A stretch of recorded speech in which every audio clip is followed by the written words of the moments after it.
Welcome to Triple Threat, the podcast with Jermel President, where it's good news and good vibes all the time, baby. When we left Portugal to come play with you in your system, Jermel, it was the best thing for Shane because you pushed him to do other things outside his box.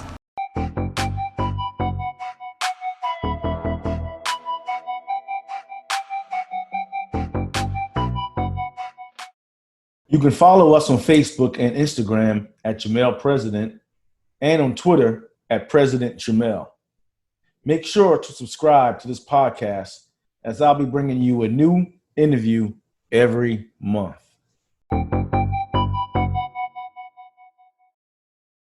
Hey, what's up, guys? Coming up next, we got NBA Hall of Famer, the legend, my coach, Rick Barry.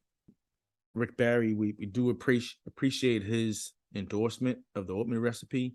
And during my stint in New Jersey playing with the New Jersey ShoreCats in the USBL, Coach Barry and I became really good friends, and we kept our relationship fresh through the years.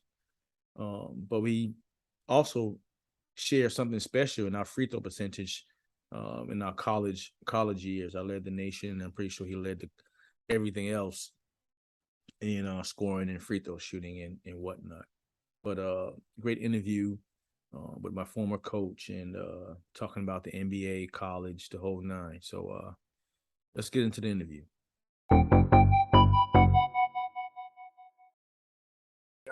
Hey, Coach. What's up? How you doing today? Great. What's up? Long time no see. Yeah. Well, how have you been? Just keeping it busy. Just doing what I do with the DAE Foundation. It's moving real well. So that's about it. Well, God bless you for that. That's wonderful what you're doing for the kids. God will bless you for that, I'm sure. Yes, sir. Yes, sir. Well, I'm not going to take up too much of your time, Coach. I just want to get you on. And, this podcast is basically about, student athletes getting information, talking to other, professional players, collegiate players, coaches on their journey, how they did things. So families can have that knowledge to move forward. All right, let's go. Anytime you're ready. Yes, sir. So what we do, Coach, we always start from the beginning. I know you're from the New Jersey area. And I also read that was kind of funny that you got the number 24 because of Willie Mays. Is that correct? Oh, yeah, that was my hero. I was a better baseball player. That was my sport growing up. And my dad taught me how to catch the basket catch like Willie had. And so he was a rookie that year. And so that was my guy. So I got pretty good player. And so, he was the reason for 24. And what a great world we live in, huh? I mean, yes, I later in life became personal friends with my boyhood hero. I mean, how's that? That's unbelievable. That's awesome. So, yeah. Coach, take us back to the elementary, the Moore Park recreation years. And when you started and who introduced you to the sport or sports particularly? Well, basically, my father was a semi-pro player and coach, and my father coached the St. Peter and St. Paul parochial grammar school team, and my brother was on that team. And my brother, as an 8th grader, was playing. I was in the 5th grade, and I made the team as a 5th grader. Wow. So I started playing at a very early age. My brother got interested. He was 9, so I was 5 when I first was introduced. And my father, thank God, knew the game and was a strict fundamentalist. And so he gave me the foundation to build on. It was fundamentals. And this is the thing I always emphasize all the time. You have to learn the basic fundamental principles and concepts of whatever it is you're doing in life, whether it's in basketball, whether it's in music, science, it doesn't really matter. You have to have that background. You just have to. And if you don't have it, then you're gonna be left, you're not gonna be as good as you can be, because then if you have talent and skill and ability, you know what to do with it because you understand the concepts of the game. So he taught me that. I always remember man-ball relationship, getting back, running, always seeing the ball when you're playing, screening off the boards, dribbling the right way. I mean, all the good fundamental stuff. That's very critical. And I know that's something you're doing, with your foundation and with the kids and all, and that's critical. And so you're doing them a huge favor because you have the first person that gets them is so critical, because if he doesn't do that, what happens is they develop bad habits. And it's the easiest thing in the world to do in life is to develop a bad habit. One of the most difficult things is to break that habit. For sure. So you, so in rec ball, did you you play in a rec environment. Was it a strong, like a recreational program that you play other teams? It was like, a league. It was a league that they had in Elizabeth, New Jersey, where I grew up, and we played in the league, and that's what I did. Then I would go to the park, though. I mean, I grew up in a multicultural area, and I would Sure. go to the playground. I mean, I would play with everybody. You know, the blacks, the whites, the Asians, whoever hell was there. Sure. We all played ball on the playground, you know, and falling down and getting rocks in your knees, all the other crazy stuff that happens out there. So, and I did that all the time. So that was part of what I did, and what helped me to develop as a player. I spent a lot of time doing it. And then I go out on my own, in the summertime. When I was in high school, when I finally decided to go with basketball instead of baseball, I would just go to the park all day. My mom would make me breakfast and make a lunch for me. I'd leave. I wouldn't come home till dinner time. I'd go to the park. If there, I'd play. If nobody was there, I was practicing. I was shooting. I was doing tip drills. I was dribbling. I was just spent the whole day just working on my game. Right. So in high school, Coach, take us back to the high school era when, you know, say your freshman, sophomore year, you started playing, and then you got the interest of playing the next level of college. So take us back to the high school years when those times were started to really peak for you. Well, that was actually a difficult time for me when I got into high school playing, especially when I got to the varsity, because we had a coach that I was going to quit basketball. He was crazy. He screamed and hollered and yelled, and my father and my brother had to talk me out of stopping playing. They said, you can't stop. You know, you got a chance to get a college education and be a really good player. And thank God they talked me out of it. So it was not a great situation for me when I was playing, in high school. And then the best thing that had happened was my choice to go to the University of Miami when I got recruited. And Bruce Hale was the coach there, and they played a pro style of basketball, up-tempo game. And he was a former NBA player, a great player. And that probably, other than my father helping me so much and my brother, that probably was the best thing for me, because I really had 4 years, because you couldn't play varsity as a freshman back then, but I had 4 years and you couldn't go into the draft early. Right. So I had 4 years of basically minor league training for playing NBA style basketball. Wow. And that's one of the reasons why I came into the league and was able to do what I did, because to be honest with you, it was easier in the NBA than it was in college. In college, the entire defense is always geared to stop me. Box and one, triangle and two. I go to the pros. I got one guy guarding me.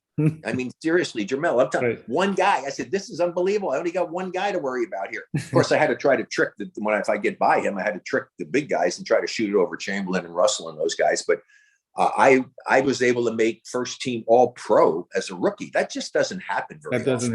Doesn't happen. In this timeout message, we have Janet Carter.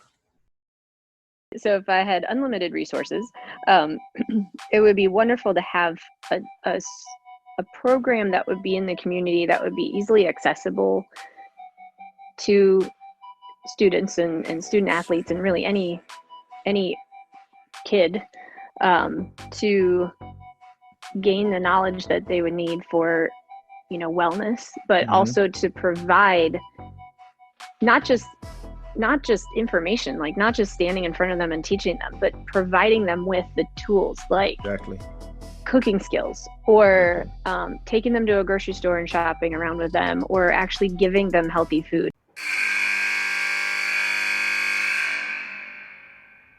Now let's get back to the interview. So, Coach, before we go into that, because I want to talk about that as we move forward, but recruiting wars. Well, why did you choose Miami? And I asked that question. Recruiting wars. Back in those days. Well, why did you choose Miami then? Jermel, there was no recruiting wars back in those days. It was a different world. Trust me. Got you. Well, that's what I want. That's what I want to hear about, Coach. Yeah. Well, here's my thing. First of all, I wanted a coach that I could really like after my experience in college. And Bruce Hale was just an awesome person. And so that was big. The other thing is I lived and was raised in Northeast in New Jersey, and I wanted to get the hell out of there in the wintertime. I did not want to go to any school where I had to put on an overcoat, earmuffs, gloves, scarves. I didn't want to have to deal with that.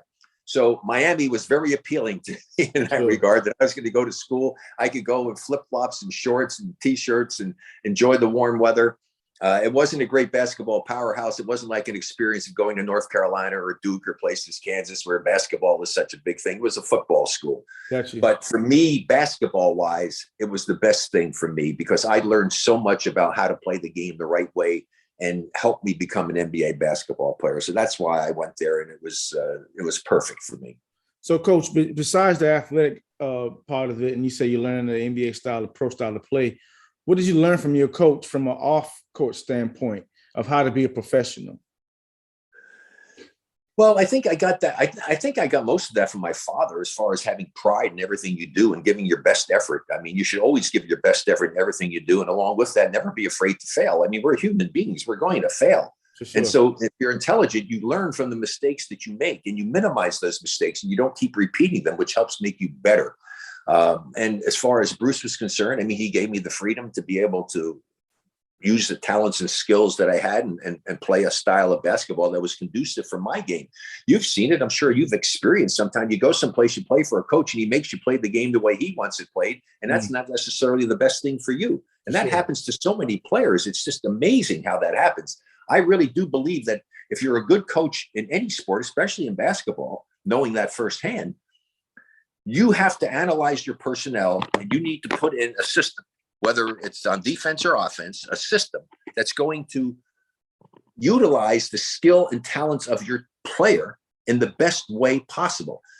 And what I did that nobody ever did when I coached, I've never had any coach do this. I asked my players when I coached in the minor leagues, I want 2 plays at least from you that you've either had run for you or a play that you wish was run for you. I remember that. The reason I did that is for this. He's going to show me where on the court does he have the most confidence in his ability to score. Now, can I run what I want to run and put the ball in his hands in that position? And if I can't, I'm going to use his play because I'm not going to have him show me he wants the ball on the left low block and I'm going to run something to give him the ball on the right wing. That doesn't make any freaking sense. That's true. That's true. So Coach, when you got to the NBA, you said the transition was a lot easier as far as playing, only one person had to guard you. But were you ever, let's say, starstruck when you first got to the league and see guys you saw on TV or talked about when you were in college? And how did you deal with that? I've obviously hit Jordan right off the top and really, really embraced that. How did you embrace those starstruck experiences? Well, it was almost surreal for me. I mean, because when I went out to the Warriors after getting drafted, we go and we played exhibition. We played against the Lakers. Well, my hero in basketball was Elgin Baylor. I mean, I'm out there. I'm guarding my freaking basketball professional hero. I mean, so it was almost like a surreal situation. I said, is this really happening? But it wasn't like I was so awestruck that I wasn't going to go out and play. I just took it as a great challenge and a great opportunity and a great experience. Got you. As far as injury, Coach, did you have any major injuries while you playing the game, and how did you react to that? Coming back as a player. Well, any injury is something that's a scary situation. I had cartilage, which back in those days was a big deal because I had to get cut open. I didn't have arthroscopic surgery, and I had 2 of those, and so I didn't know after the first one whether or not I was ever going to come back and how well I would be able to play and what the recovery was going to be like. I basically played the majority of my career with a knee that was maybe 75% of what it should have been, and still managed to do pretty well. I said, God, what could I have done if I had a really good knee? And if I had all of the training and everything else that's available to guys now, because Jermel, when I played, we had nothing, 0. We had no strength coach, no agility coach, no dietitian. We had nothing. Didn't lift weights, did nothing. I'm talking about 0. And it was just a whole different world. And that's why when some people come up to me and say, well, Rick, you guys in your time, you guys couldn't play with these guys today. And I said, are you actually serious? I said, do you understand how much better we would all be if we had available to us what they have available to them? I tell people I would be faster, stronger, quicker, more endurance, jump higher. It'd be crazy how much better I would be if I was playing today than when I played back in those days. That's a profound statement, Coach. What do you think was the turning point? So you got into the league, you did really well when you got in as a rookie, but when was the turning point when you were like, hey, I got to figure it out. I really, really belong here and I'm going to take my game to another level? Well, I think that for me, the realization that I could be a pro player came when I was in college. I was a sophomore, and we had a big center named Mike McCoy, a 7-footer. And Lou Mose, who was the general manager of the Los Angeles Lakers, came out to scout him. And after it was done, they asked him, and there was a story in the paper. He said, well, I'm not sure about McCoy, but I'm going to tell you right now, Rick Barry is going to be a great NBA basketball player. This is after he saw me as a sophomore. Wow. So if you've got the general manager of the Los Angeles Lakers making a statement about you, that gives a hell of a lot of confidence to me to realize that, hey, I have a chance to do this. And so I really got serious about working at the game, but it was a great incentive for me. And so that was probably a big turning point. And then I had the good fortune of getting to know Jerry West during those exhibition games when I was a rookie, and sat down and talked. He says, Rick, look, I'm going to tell you something. He says, you're going to be a great player. He said, but what you have to understand is that you got to be prepared that you're going to go around the league and they're going to make adjustments and they're going to adjust to what you're doing and try to get you to do other things. He said, so you have to be prepared for that and be ready for it. And I always kind of was in that regard, because I didn't really have offensively any real weakness offensively, because I could drive left, drive right. I could shoot this ball. I could finish. I could make my free throws. And so I always had the confidence. And I think that's the critical element. And one thing that you have to get if you want to really be great at anything is you have to have confidence in yourself and your abilities to do what it is you spent so much time training to do. And if you have that confidence, you eliminate the one word from your vocabulary and from the world that is, it's used so often. I almost want to throw up sometimes when I hear it. How many times you hear, oh, pressure this, pressure that, pressure this, pressure this. Trust me, there is no such thing as pressure in the real world unless you allow it to become a reality. There are situations where you're going to be asked to perform at the highest level possible. A lot is on the line, perhaps winning and losing a game or a championship. But the thing is that you're still being asked to do what you've trained to do. And so if you believe in yourself, you live for those situations. I tell people that if I could control and go back in history and go back in time and control what took place in my career, I would want every game I played in to come down to the last 10 seconds, and I want the ball in my hands.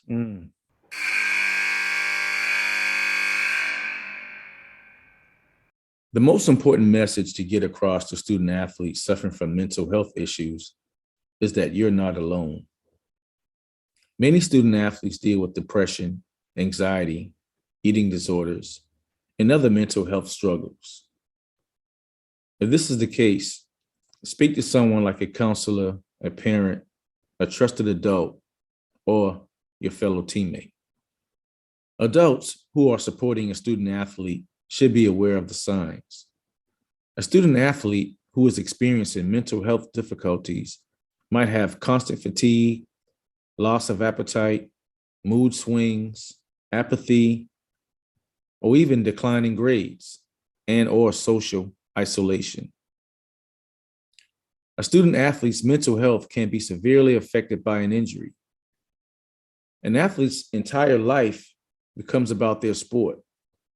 And when they lose the ability to play, it can take a huge toll mentally. As we continue to reduce the stigma around mental health, hopefully more middle and high school level student athletes will feel confident discussing their health, whether it be mental or physical. The Triple Threat podcast will be adding a psychology aspect in season 2. We will be doing our part to help destigmatize mental health when it comes to student athletes. So subscribe on your favorite podcast listening platform so you never miss an episode.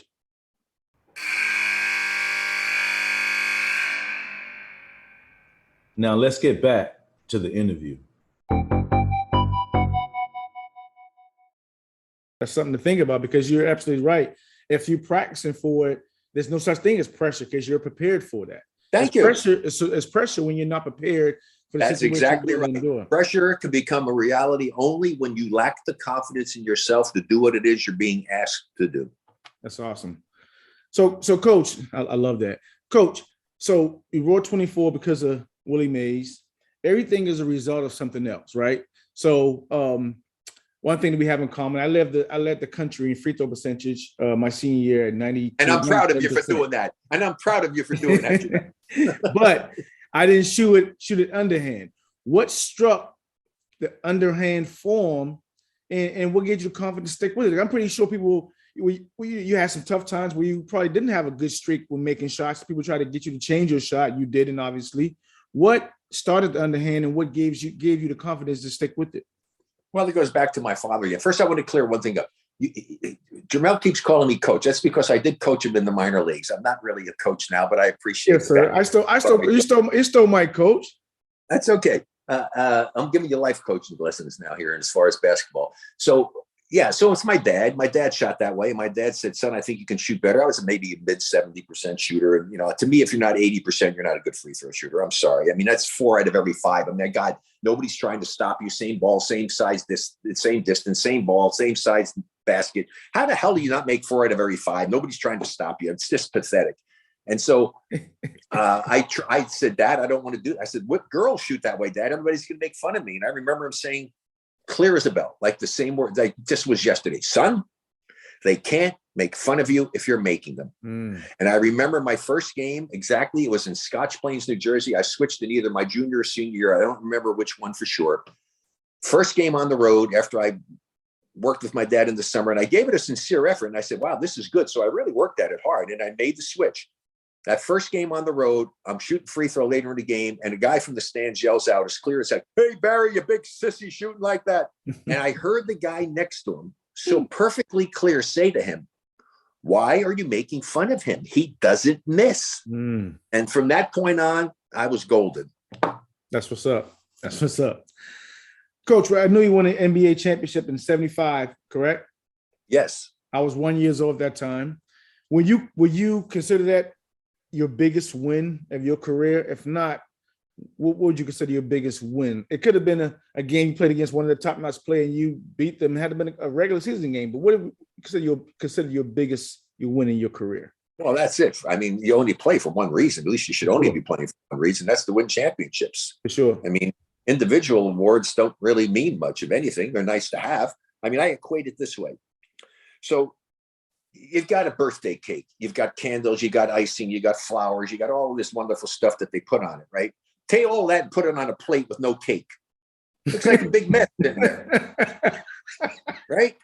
I mean, seriously. Right. So you got to have the cake, and the championship is the cake. So I got the cake, and fortunately, because I did a lot of things well in a lot of different areas, I have a lot of the adornments. I have the candles, and I have the icing, and I have the cherries, and I have all that good stuff. And I have a lot of individual accomplishments that I did that make the cake look a little bit better. That makes sense. So, when we were at New Jersey, Coach, Clifford Ray is one of your best friends, your close buddies. How was your relationship, when you would say with Cliff? Was he one of your best friends, throughout your career? And how did you guys become friends?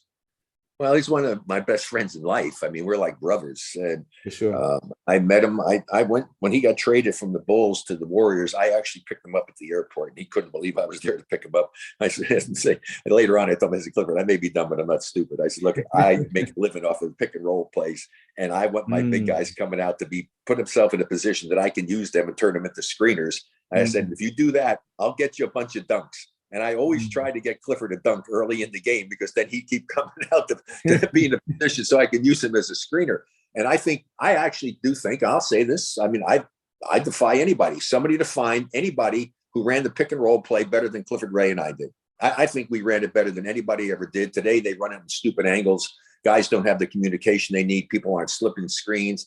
It's one of the most difficult plays in basketball to defend if you know how to run it properly. And so Clifford and I got dear friends. We go usually once a year. We'll go on a great fishing trip. We usually go to Alaska once a year, and we spend time. He lives not a couple hours from me here in Florida, when I spend half the year down here. And he's just a dear friend. He's like one of the greatest people ever. And I'm happy to have him as a friend. I'm very lucky to have him as a friend. He's a wonderful human being. Awesome. So Coach, we're ending our career in the NBA, and we're going into the next phase of the afterlife. How do you feel going into that transition? Was it hard? Were you thinking of things like, when did you knew it was kind of starting to wind down, and did you thought about things to do afterwards?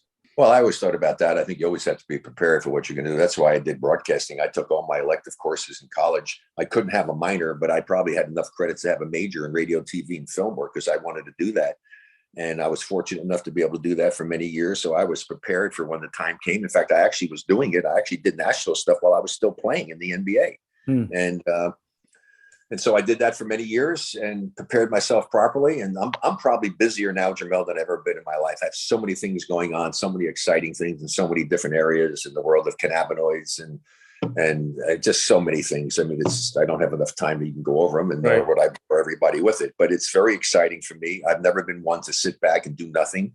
I'm into pickleball. You got to keep yourself. You have to have a passion. I used to do long driving in golf, and then they took that away. And because I love to compete, that's what I missed more than anything was competing when I played. I had to give that up, and so I found long driving in golf, which I did, and won some world championships doing that in my age division. And then when that ended, I had to find something else. And my wife introduced me to pickleball. And now I've done that. I've won some world and national championships in pickleball, and just have immersed myself into that. I have a company called Pickleball Connections that we're getting started up. That's very exciting, involved with a cannabinoid company that's the sponsor of the Professional Pickleball Association. We have some unbelievably great products and a lot of things I'm involved in that are extremely exciting. And so I'm an A-type personality. I'm not going to go just sit down and do nothing. I mean, I'm always active. I'm always doing things, and I love challenges. And so, and thank God I'm blessed with, with good health at my age. Just turned 78. I tell I'm 78 and feeling great. Good.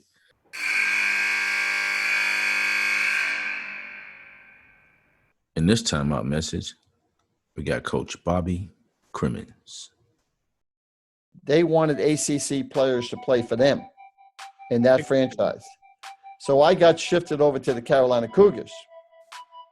And I was the last guy cut from the Cougars. And then I got bounced around. I played a lot of AAU basketball, which really helped me. Mm-hmm. And then I went overseas to Ecuador. And then I came back and played in a big AAU tournament. And I played very well and got invited to try out for the 1972 Olympic team.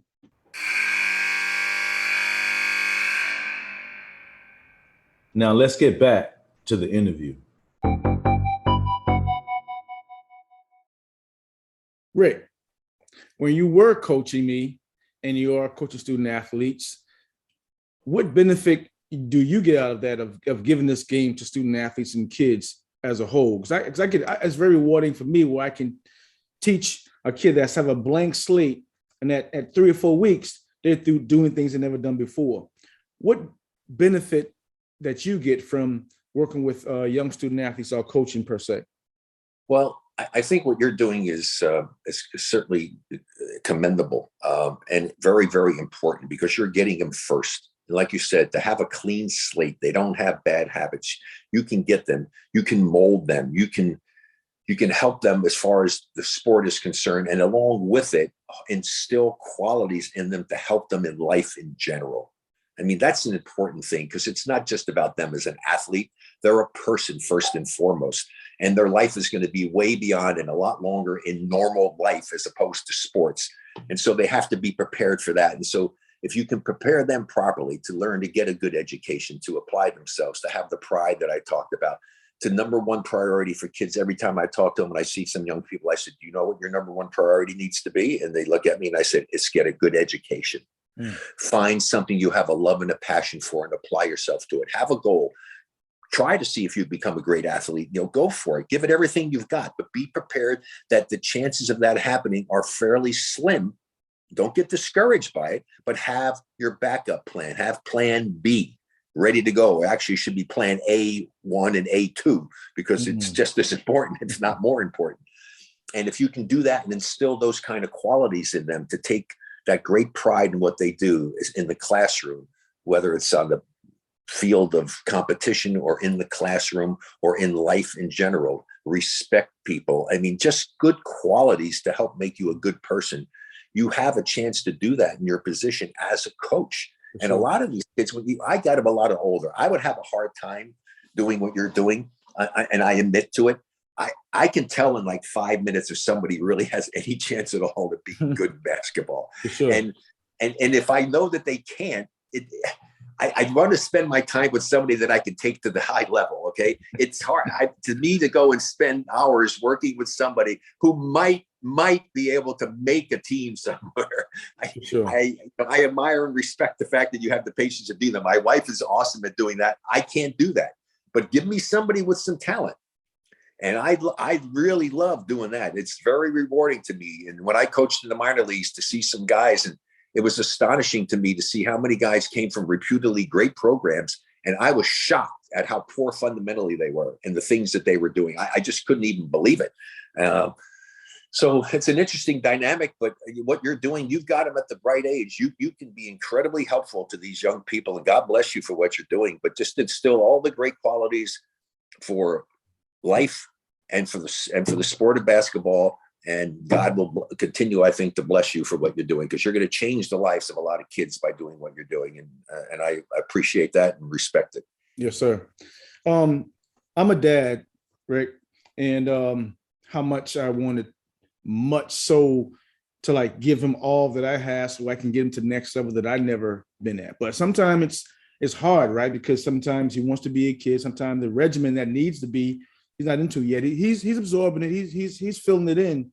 But my question to you is that you having 4 or 5 kids that played at the next level, what tips you have on other parents, dads that's listening, on how to be effective of getting that through? And before you answer that, in inclusion, do you think it was a lot easier than being more receptive because you played at a high level versus, a parent that's, a teacher that's coaching his sons up to try to get to the next level? All right. Well, okay. A number of things there. I mean, first of all, every parent becomes one of the stupidest people on the face of the earth during their life with a child, because you will get to a point where you don't even know. How old's your son now? He's 11. Okay. You're getting to the point, you may get really stupid, Jermel. You don't understand it, because Dad, that's stupid. I mean, seriously, it's just the way life goes. And then later on, you're going to get smart again. Okay. And you can say, oh my God, my father got really smart again. But that's just normal life. Okay. It probably was more difficult with me being who I was. I was able to expose him to the game, teach him things, take him to camps. So I had all of that. But even my son Scooter, he once said, I could get the free throw. He could shoot the underhand free throw, great. But he said, Dad, it's hard enough being your son without shooting underhanded free throws. Wow. And I said, you may be correct, but if you could shoot a higher percentage, you're doing yourself and your team a disservice by not doing it just because you don't want to have to be compared to me. And so I think it was very difficult. John, same way. I mean, why are you always going to bring my father up and doing stuff? I mean, it's not an easy thing to follow in the footsteps of a successful parent in the same profession, regardless of what it is. And I think most people will tell you that. It's great if you can do it. It does provide a lot of wonderful opportunities that you might not have gotten if it weren't for that. But as a parent, it goes back to what we talked about initially. Expose your child to a coach who will fundamentally make them a sound fundamental players. Fundamentals. The most critical thing you can do. And expose your child to various sports and activities. Let them make the decision as to which one they really like and support them. Don't try to live your life vicariously through them and make them do the things you wished you had done or wanted to do. It's their life. Let them make the decisions and you be there to support them and encourage them. Makes sense. And basically that's most effective way that you would say to put that, right? No certain discipline, no certain talk, no certain environment. Just let them. You're going to put the characteristics we talk about, or the qualities in there, right? The taking pride in what you do. I mean, things of that nature, that once they make the decision to do it, if you've instilled those types of characteristics into them, they're going to have a better chance to be successful at whatever that endeavor happens to be. And it doesn't matter if it's sports or not. Exactly. It's the same. You should approach everything in life the same way. It doesn't matter. I mean, if you're a musician, you got to learn the basics of the instrument that you're playing. You have to understand what music is all about. But don't force it down their throat. Let them make the decision. That's why I say expose. I did that. I found out I didn't want to play football because, I mean, I was a skinny little guy growing up. I tried to discourage my kids. I never said they couldn't. And all of them, but my son Canyon, of my 5 boys, all of them played at least 1 year of tackle football, which I didn't want them to do, but I let them do it because they have to experience it's their life. And they found out for themselves that that's not what they wanted to do, fortunately, and didn't get hurt. And so that's what you want to do. Be there to support them, but expose them to as much as possible so that they get a well-rounded view of what's out there, what's available, and try to find what it is that pushes their buttons and gets them passionate. Makes sense. It's a common topic right now, coach, in mental health. Back in the days, I ask my guests all the time. Back in the days, we would say, stick your head down, deal with it, toughen it out. But now it's a whole different conversation about it. What's your take on mental health in athletes, and what would you suggest resources for them to look into if that's a situation they're suffering from? Well, I'm not an expert in that, so I'm certainly not going to give advice out. That's something you'd have to have a psychologist or somebody else who understands that and knows that to make recommendations. I certainly wouldn't want to be the person to give that type of a recommendation out. I just think that if you see that your child's having some difficulties or some problems with things, go in and, maybe meet with the school counselor or somebody and get somebody who's an expert in that field to try to help you in that area. Don't try to be the end all and the answer to everything for your child because you're not an expert in everything. Go get somebody who really knows that area where they may have some difficulties or have some problems to be of assistance to them. But coach, do you think when people say this person's been in a drought, he hasn't scored, have been donuts for a couple of games, he's going through some stuff off the court, do you think as athletes can that be equated to a mental health, or are we just saying we're just in a slump? Well, I think everybody goes through some slumps at times, and I think it's just a matter of whether or not you have the strength of character to be able to get yourself through it. And again, it comes down to this. Right. If you have confidence in your abilities, it's not going to affect you because you're going to realize, like, it was so funny. My son, Canyon, is so freaking smart, master's in nuclear engineering, never had a B, whatever. And I said to him, son, look, you got to keep shooting. I mean, if I miss my first 10 shots, I guarantee you I'm taking that 11th one because the odds are in my favor. And he goes, Dad, the odds aren't in your favor. Every time you shoot, it's 50-50. It either goes in or it doesn't. I said, okay, mathematically, you're correct.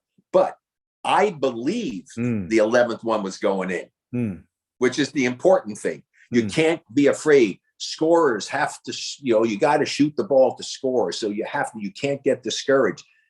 Hey, the greatest story of all is my 7th game against the Bulls in the Western Conference Finals in '75, and we won the title. I was stinking up the gym. I was like 2 for 14. So I was horrible. Al Attles took me out of the game. The coach took his leading scorer and player out of the game halfway through the 3rd quarter and sat me the rest of the quarter and into the 4th quarter. I mean, you talk about guts. For sure. But I was there doing it. I could have been done. I was back then, the GOAT was the guy who screwed up. I would have been the GOAT. And it was all on me. But I believed in myself. And so when I came in, I was open. I took that next shot and I made it. And then I made like 5. I mean, so I backed it. I played the way I know I could play. You have to have that confidence in order to overcome those types of situations where things aren't working for you. Understand in basketball and even in life, offensively basketball, it's a roller coaster. Right. It's up and down, up and down. Defense is what can be constant for you. And that's why teams have to focus and make a total commitment to team defense, because defense will keep you in games when you're having one of those down periods offensively. That's critical. And so if you have confidence in yourself, you go through those little things. Hey, it's down. I'm not doing well with that. That's okay. You keep playing. And here's the thing. If you aren't making your outside shot, stop shooting the outside shot. Drive to the basket. Get to the free throw line. Get out on a fast break. Go get an offensive rebound. Go do something productive. Don't just keep jacking up bad shots if you're struggling that day. Right, right. So, Coach, you've been playing since, like you say, since you were younger. What lessons have you learned through sports, particularly that you apply to your everyday life right now? That it's much more fun to be successful with teammates. Individual success is one thing. Team success is a totally different one. Who do you share it with when you do it on your own? You're a tennis player. You play singles. You win. You're the best in the world. Oh, great. I feel good. I'm the best in the world. But who do you share it with? If there isn't anybody there that's done it, you might have people supporting you, your wife, your kids, your family, your coaches, whatever. But they're not playing with you. That's true. Same thing in golf. That's true. That's why basketball, when we get together, I was just with my guys. We just did some interviews and stuff because we were finally going to get a documentary about the Warriors 74-75, greatest upset in the history of NBA finals and in all major sports. It's going to finally get done. And we did that. We got together. But it's so great when we get together because we were a family. We shared so much together, our emotions, our successes, our failures. It's just so much more rewarding to be a part of a team than it is as an individual. Now, would I like to have known that I was the best player in the world? Yeah, but in a team sport, you never are. You can maybe become one of the best at your position. So if you really are, that's what motivates you and that's what you want to achieve, well, then play tennis or play pickleball or play golf, play a sport where it's an individual sport.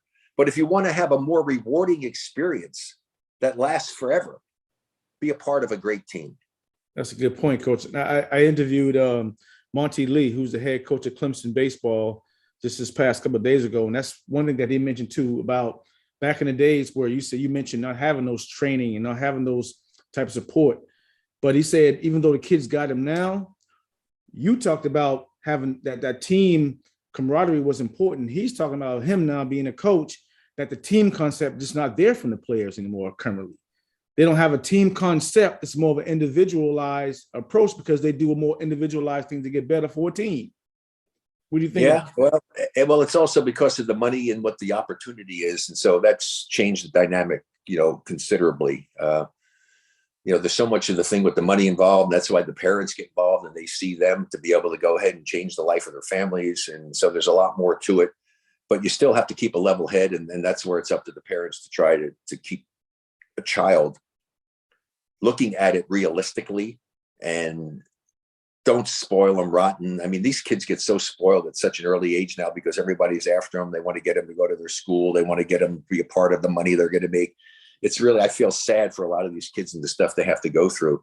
It's a much more difficult time to be involved in sports to try to get to the professional level than it was back in my day. There's no doubt about that. And there's so many more kids out there doing it because there's so much more available to them to help make them better. And the publicity is so big now. Back when I played in 1975, Jermel, our finals in the NBA were on delayed television. Wow. I didn't even know that. He made a name for himself as a star for the College of Charleston basketball teams in the mid to late 90s. And now Jermel President is doing what he can to make sure that the Charleston area kids have a chance to succeed on the court and in life. So I want to, give some of that back to the community as well.